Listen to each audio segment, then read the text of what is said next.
Nang tuluyan akong makasakay sa kotse ni Gilbert ay agad niya iyong pinasibat. Ilang segundo ang namagitan sa amin bago ko pinakawalan ng isang halakhak.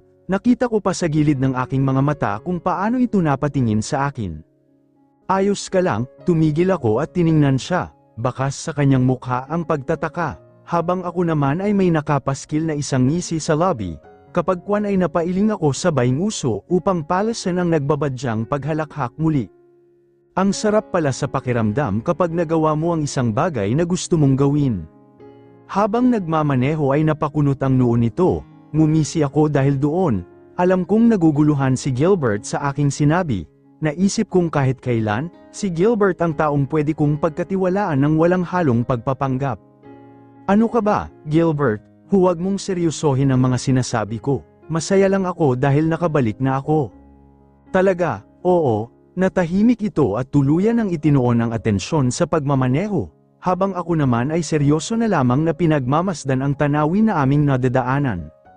Napakatagal na ng 2 taong pagkawalay sa bayan na aking kinalakhan, mayroon na rin nagbago sa mga infrastruktura nito. Ang dating maliliit na tindahan ay naging supermart na ngayon maging ang mga lumang merkado ay bago na rin, katulad ko. Ang bayan ng Balayan ay unti-unti na ring nagbabago para sa ikauunlad nito. Ayaw mo bang dumaan sa mausoleum? Ang totoong plano ko pagdating ng Balayan ay ang dalawin ang himlayan ng aking anak. Ngunit, dahil nga sa pakulo ni na Demetre ay naantala ito. Hapan na kaya, bukas na lang, saka gusto ko nang magpahinga. Nakakaloka ang makipagplastikan sa loob ng Kapitolyo. Natawa si Gilbert sa aking sinabi.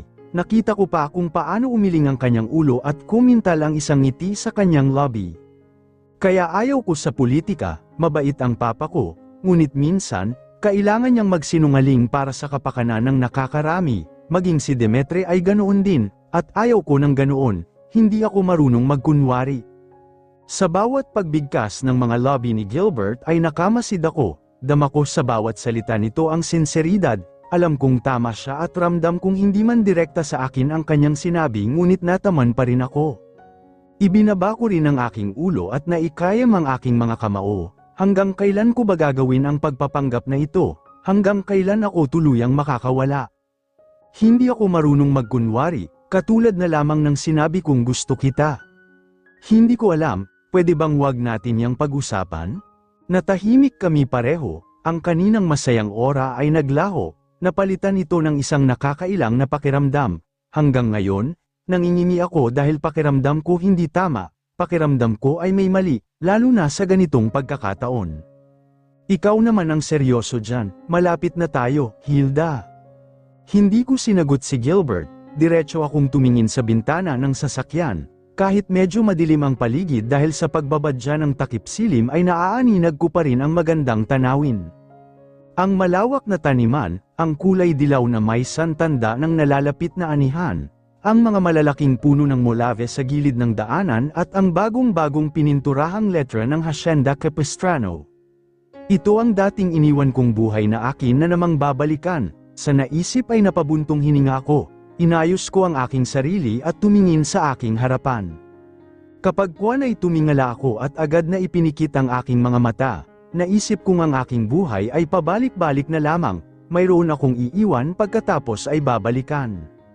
Hindi ko lang kasi maiwasan, matagal akong nawala sa Balayan.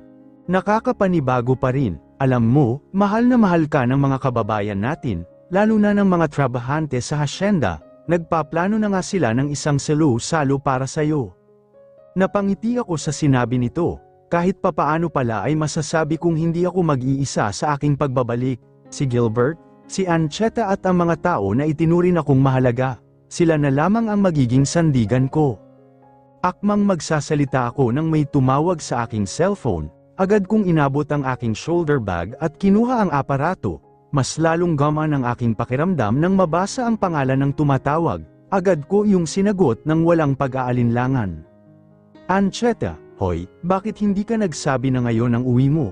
Sana nagkita man lang tayo. Ramdam na ramdam ko ang pagmamaktol sa boses nito kaya natawa ako ng mahina. Sinulyapan ko rin si Gilbert at nakitang may ngiti ito sa lobby habang nagmamaneho. Ano ka ba? Didisturbuhin pa ba kita? Alam ko naman na busy ka sa buhay mo kasama si Ronnie. Si Ronnie, ang bagong nagpapasaya sa kaibigan ko. 2 taon na rin ang mga ito at masasabi kong masaya si Anchete sa piling nito. Nakikita ko yun sa mga mata ng kaibigan tuwing dunadalaw ako nito sa Maynila noon. Masaya ako para dito. Sa kabila ng pagtangis nito noon sa dati nitong asawa ay nakatagpo pa rin ito ng lalaki na tunay at wagas na magmamahal dito. Ang lahat ng sakit ay may kaakibat na ligaya. Yun nga lang, ang lahat ay naaayon sa tamang panahon. Huwag mo nga akong tuksuhin ng ganyan, naiinis pa rin ako sa'yo, alam mo yun. Hay, naku, Ancheta, alam ko kasama mo si Ronnie ngayon, kaya huwag mo akong artehan ng ganyan, enjoy ka na lang, okay? Saka kasama ko si Gilbert, kaya huwag ka nang mag-alala. Natigil ito sa kabilang linya kaya nagtaka ako, ilang sandali pa ay napatili ito, kaagad kong inilayo ang aparato sa aking tainga. Pakiramdam ko ay masisira ang aking pandinig sa ginawa nito. Hindi na pala ako kailangan, nandyan na pala si Superman, may panunukso sa boses na sabi nito. Sinulyapan ko si Gilbert, seryoso pa rin ito at tila wala namang pakialam sa aking ginagawa, ilang sandali pa ay tiningnan din ito ang cellphone at natatawa habang may binabasa na kung ano. Luko-luko talaga yang kaibigan mo, nanlaki ang mga mata ko sa sinabi nito. Tiningnan ko ang cellphone at nakitang nakapatay na sa kabilang linya si Ancheta. Kung magkaharap lamang kami ay baka nasa bunutan ko na ito. Huwag mo na lang pansinin, ganoon talaga yun, makulit. Alam ko at masaya din ako para sa kanya. Ikaw, anong plano mo pagkatapos nito? May mga plano ako ngunit hindi ko alam kung paano ko sisimulan. Iniisip ko ang mga kahihinat na nito. Iniisip ko kung tuluyan nang humilom ang puso ko. Nang matanaw ko na ang mansion ng mga Capistrano ay hindi ko mapigilan ang kabahan, matagal-tagal na rin mula noong huli ko itong makita, may mga alaala akong iniwan sa lugar na ayaw ko na sanang maalala, ngunit sa sitwasyon ko ngayon ay hindi na nga ito mapipigilan pa. Maganda pa rin ang mansion, Gilbert, maaliwalas pa rin ang hangin at napakaganda pa rin ang taniman ng mga bulaklak sa paligid, nakangiting sambit ko nang makalabas sa kotse. Napangiti si Gilbert sa aking sinabi. Inilahad niya ang kanyang kamay sa akin at inabot ko naman yun. Nagulat ako sa kanyang ginawa nang bigla niya itong halikan. Tinampal ko siya sa balikat dahil doon at agad naman siyang natawa. Habang ramdam ko naman ang pamumula ng aking 2 pisngi. Luko, huwag mo nang uulitin yun, umiling lamang ito at sinimula ng maglakad patungo sa entrada ng mansion. Nang makapasok ay bumungad kaagad sa akin ang malawak na sala ng mansion. Tulad nga ng naisip ko ay hindi man lamang ito nagbago, katulad pa rin ito ng dati, ang ayos at ang mga muebles ay ganoon pa rin, tanging ang pakiramdam ko lang ang nagbago. Ang mga gamit mo nasa taas na, inayos na rin ni Marcia ang kwarto mo. Hindi ba sila nagtanong? Hindi, kasi akala nila sa Maynila din naglalagi si Demetre, kaya huwag kang mag-alala. Tumango ako sa sinabi nito, kahit papaano ay gamaan ang aking pakiramdam. Salamat, Hilda, nandito ka na, hiha, nakita ko kaagad ang mama ni Gilbert palapit sa amin, nakangiti ito at may apron pa sa harapan, napangiti din ako dito at agad na niyakap ito nang makalapit. Kumusta po, ayos lang, ito nagluluto na ng hapunan, sinarapan ko dahil nandito ka. Mama, ang daya mo, tumahimik ka Gilbert, mabuti pa ay tawagin mo si Miles, nasa kwarto niya. Nakitang kong napakamot ng ulo si Gilbert sa tinura ng ina, nahampas pa ito sa balikat nang hindi ito sumunod agad, natawa ako sa nakita habang lulugo-lugo naman si Gilbert na nagtungo sa kusina. Pinaayos ko na ang kwarto mo, hiha, nasa tabi ng kwarto ni Miles, huwag kang mag-alala, sa 2nd floor natutulog si Demetre. Salamat po, ano ka ba, anak kita kaya hindi ka dapat mahiya. Napangiti ako dahil doon, sakto namang dumating si Miles mula sa kusina, halata sa mukha nito ang inis para sa akin na hindi ko na lamang pinansin, naaalala ko lamang ang huli naming pagkikita noon sa Maynila. Oh, anong nangyari sa mukha mo? Nothing, mommy. Pinagmasdan ko lamang ang dalawa habang nag-uusap, bawat sambitin ng dati kong biyanan ay napapangiwi ang dalaga. Alam ko naman kasi kung bakit lantaran nitong sinabi sa akin na hindi ako nito gusto para sa kapatid. Oo, ihatid mo na si Hilda, hiha at para makapagpahinga na siya, tatawagin ko na lang kayo mamaya. Sumunod ka sa akin, sumunod ako dito pagkatapos kong magpaalam sa mama nila. Tahimik kami pareho habang naglalakad sa magarbong hagdanan, ni paghinga ay pinipigilan ko rin, hindi ko alam kung magiging maayos ba ang pagtira ko sa bahay na ito ngayong makakasama ko pa si Miles na inis sa akin. Hindi ko alam kung bakit ka pa bumalik, Hilda. Alam mo naman siguro na ayaw ko sa'yo sa simula pa lang, di ba? Alam kong hiwalay na kayo ng kapatid ko. Kaya huwag kang umasa na sasaluhin ka rin ni Gilbert, nakakadiri ka. Nagulat ako sa kanyang sinabi, literal na natulala ako ng ilang sandali bago nakahuma. Nakumpirma ko kaagad na hindi magiging madali ang buhay ko sa loob ng mansion, pero hindi ako magpapatalo kay Miles. Nakakadiri man ako, at least hindi ko ipinipilit ang sarili ko sa isang lalaki. Ilang taon mo nang ang fiancé si Alexis Soriano, Miles? O, ikaw lang ang nag-iisip na ikakasal ka sa kanya. Nakakalungkot naman. Sa susunod, pumili ka ng babanggain mo. Baka hindi kita matansya. Huling sinabi ko dito at tuluyan ko nang isinirado ang pinto. Nang tuluyan akong makapasok ay napabuntong hininga na lamang ako. Mukhang may isa pang asungot sa buhay ko. Hilda, tawag sa akin ni Demetre. Kakatapos lamang naming kumain at agad akong lumabas mula sa kusina. Pakiramdam ko kapag nagtagal pa ako sa lugar na yun ay baka mas lalo lamang manikip ang aking dibdib. Baka lalo lamang akong manliit sa sarili dahil sa ginagawa kong pagpapanggap. Kanina habang kumakain kami ay napakasaya ng ama ni Demetre, panay nitong ibinida ang anak na tiyak daw na mananalo bilang governor, na si Demetre ang susunod sa yapak niya at maaari pang maging mambabatas. Napapailing na lamang ako habang nakikinig sa bawat salita na sinasambit nito. Naisip kong hindi naman malayong mangyari iyon. Napapangisi din ako, sana lamang kahit hindi marunong manindigan si Demetre ay maging karapat-dapat siya para sa taong bayan. Ano, pagpasensyahan mo na sana si Papa kanina, alam mo naman na umaasa siyang mananalo ako sa eleksyon. Demetre, alam ko ang obligasyon ko, hindi na kailangan pang ulitin ng tatay mo, nasa may beranda kami ng mansion at parehong nakaharap sa isa't isa. Narinig ko ang kanyang pagbuntong hininga, maging ang paghakbang nito palapit sa akin ay pawang mabibigat, may agam-agam sa mga mata nito. Umiling ako upang pigilan siya sa paglapit sa akin, lumayo din ako ng bahagya at itinoon na lamang ang atensyon sa magarbong harden ng mga Capistrano. Bakit ba kailangan na nandito pa ako, Demetre? Hanggang ngayon, sinasaktan niyo pa rin ako. Nakita mo ba kung paano ako titigan ng kapatid mo? At kung paano sabihin ng ama mo na wala akong utang na loob dahil hiniwalayan kita, damang-dama ng aking pagkatao ang pait. Tunay nga na may mga bagay na pwede mong kalimutan ngunit ang pilat nito ay hindi kailanman mawawala. May mga bagay at alaala na hindi lumilipas kahit sa mga nagdaang panahon. Patuloy na mananatili ang pakiramdam na dulot ng pait ng kahapon. Sorry, kasi ngayon ko lamang napagtanto na sa tagal ng panahon na nilisan ko ang lugar na ito.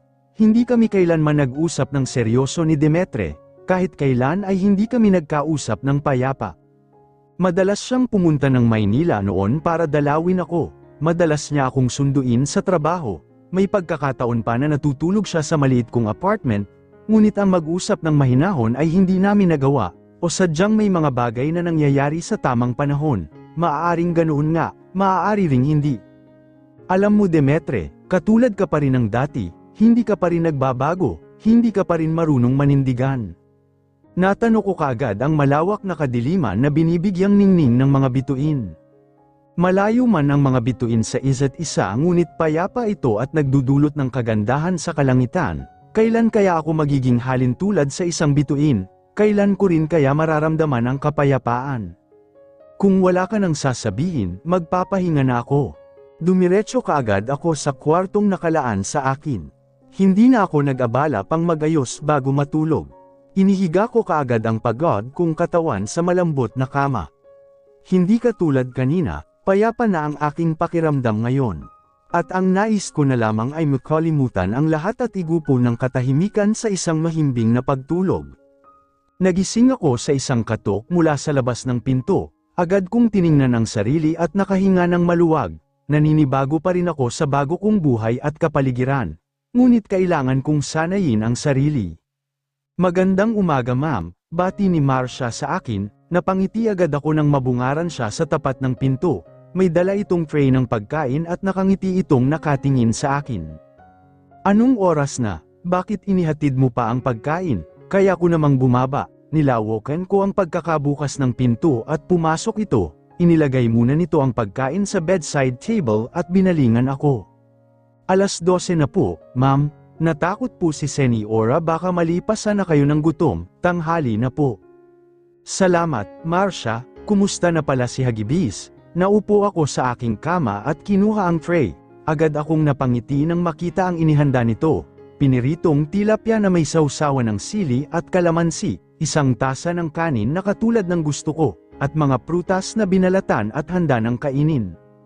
Ang sarap naman nito, masayang bulalas ko habang ang mga mata ay nakatuon sa isang baso ng lemon juice. Alam kong may mint yun base na rin sa hitsura nito, mas lalo akong natakam at agad na nagdasal upang makapagsimula ng kumain. Alam mo, ma'am, sobra po talaga akong nag-alala noong nagsakit ang kabayo nyo. Buti na lang, naipagamot kaagad ni Sir Demetre. Nako, nakakaawa talaga ang hitsura ni Sir noon. Kinuha din nito sa gilid ang bakanteng silya at pinanood ako habang kumakain. Marcia, huwag kang tumitig ng ganyan, alam mo naman na hindi ako nakakakain kapag may nanunod sa akin. Ang ganda mo kasi, Ma'am Hilda, mas gumanda ka po ngayon. Natawa ako sa sinabi nito, mas lalong gamaan ang aking pakiramdam dahil sa kadaldalan nito. Napag-alaman ko rin na ang kabayo ko ay nasa kwadrana ng mga Kapietrano. Alagang-alaga ni Sir si Hagibis, lagi niya po itong pinapaligo kapag may bakanteng oras, saka minsan po sinasakyan niya rin ito para magronda sa hasyenda, ngayon lang po, hindi kasi busy si Mayor. Mabuti naman, kinuha ni Marcia ang aking pinagkainan. Kung may kailangan pa po kayo, ma'am, tawagin niyo lang po ako, nasa kusina lang kasi ako at tumutulong kay Senyora. Sige, salamat Marcia, nakangiti ko na lamang itong pinagmasdan. Wala pa rin itong pinagbago, magaslaw pa rin at bibo, maraming alam sa buhay ng iba na para bang tsismosa sa kanto. Natatawa na lamang ako habang inaalala ang mga sinabi nito, kapag kwan ay natigil ako nang maalala na kailangan ko palang pumunta sa musoleo, kinutusan ko ang sarili dahil sa kapabayaan, nakalimut na nga ako tanghali pa ako nagising. Dali-dali akong tumayo mula sa aking kama at mabilis ang bawat kilos. Agad kong tinungo ang banyo at naligo. Ang dating pagbababad ay hindi ko na muna ginawa. Dali-dali akong nagbihis at inayos ang sarili. Isang simpleng t-shirt lamang ang aking isinuot habang pinarisan ko naman ito ng high-waisted na skinny jeans. Ang buhok kong natural ang kulot sa dulo ay hinayaan ko lamang, maging ang aking mukha ay tanging manipis na lip tint lamang at pulbos ang aking inilagay. Napangiti ako nang masilayan ang aking hitsura. Agad kong tinungo ang pinto at mabilis ang mga hakbang upang lumabas, may mga manggilan-ngilan akong katulong na nakakasalubong at bumabati sa akin, ngumiti ako sa kanila at hindi na nakipag-usap pa, kailangan kong magmadali dahil hapon na. Hilda, magandang tanghali sa iyo hiha, mukhang nagmamadali ka. Pagkababa ko pa lamang sa hagdan ay bumungad kaagad sa akin ang ina ni Demetre, nakangiti ito at mukhang papanhik din sa hagdanan. Mabilis akong pumanaog at nagpang-abot kami sa entrada nito, agad akong nagmano dito pagkatapos ay ngumiti. Dadalawin ko lamang po kasi ang anak ko, Mama, matagal na rin ang huli ko itong nadalaw kaya bibisitahin ko po muna. Hala, puntahan mo na at mukhang uulan, naku, magdala ka ng payong Hilda para handa. Sige po, sabay kaming naghiwalay ng landas, nagtungo kaagad ako sa kwadra ng mga Capistrano at hinanap si Hagibis. Saktong nasa unahan lamang ito kaya mabilis kong nakita, kinuha ko kaagad ito at hinaplos ang mukha. Kumusta ka na? Inaalagaan ka ba nilang mabuti? Pagkausap ko dito na probang sasagot ito sa akin. Halika na nga. Agad akong sumakay kay Hagibis. Tulad ng dati ay mabilis pa rin ang pagtakbo nito. Napapangiti na lamang ako habang ang mga buhok ko ay tumatabing sa aking mukha dahil sa lakas ng hangin.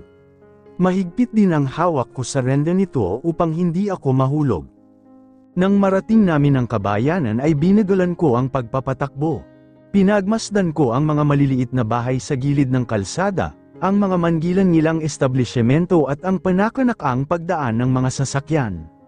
May ora, tawag sa akin ng isang binatilyo mula sa isang maliit na eskinita, Nilapitan ko ito at nangilag sa aking dalang kabayo, na wala rin ang ngiti nito sa labi marahil ay dahil sa takot. "Kumusta ka?" Lumingon din ako sa paligid at nakahinga ng maluwag nang wala namang nakapansin sa akin nang bumaba ako mula sa kabayo. "Magandang araw po, Mayora. Mabuti po at nakita ko kayo. Kahapon pa po kasi ako nag-aabang sa inyo, kaso, nasa loob pala kayo ng sasakyan." Nakadama kaagad ako ng lungkot para dito, nang pagmasdan ko ang hitsura nito ay mas lalo akong naawa para sa binatilyo. Hindi man butas-butas ang damit nito ay gasgasa naman yun at halatang pinaglumaan na ng panahon, halata rin na kagagaling lamang nito sa pagtatrabaho sa bukid. "Bakit mo naman ako hinahanap? May ibibigay lang po kasi ako sa inyo, sana po magustuhan nyo." Nagulat pa ako nang iabot nito ang isang larawan na nakaguhit ang aking mukha. Napakaganda ng pagkakagawa nito na hindi ko maiwasang manikip ang dibdib sa nakitang imahe. Nagagalak ang aking puso sa ibinigay nito. Tiningnan ko ang binatilyo. "Ang ganda naman nito. Ikaw ba ang gumawa nito?" "Opo, pasasalamat ko po yan at regalo para sa inyo.